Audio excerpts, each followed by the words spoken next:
ఈ రోజు ఒక సింపుల్ స్వీట్ రెసిపీని చేయబోతున్నాను. చాలా హెల్తీ రెసిపీ అండి. గుమ్మడికాయతో స్వీట్ అప్పాలు చేయబోతున్నాను.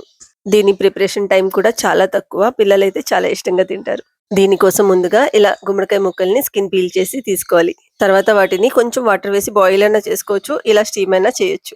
తర్వాత వాటిని ఒక గిన్నెలో వేసుకుని అరకప్పు బియ్యం పిండి, ఒక కప్ గోధుమ పిండి, ఒక కప్ బెల్లం, అలాగే కొన్ని కొబ్బరికాయ ముక్కలు, 2, 3 యాలకులు వేసుకుని ఇలా పేస్ట్ లాగా చేసుకోవాలి.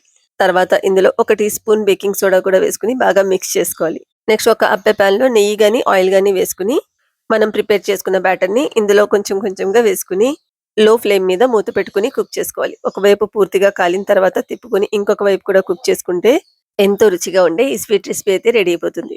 నిజంగా దీని టేస్ట్ అయితే చాలా బావుందండి. ఈవినింగ్ టైమ్ స్నాక్స్‌గా పిల్లలకి ఏమైనా హెల్తీగా ఇవ్వాలి అనుకుంటే ఇది తప్పకుండా ప్రిపేర్ చేసి ఇవ్వండి.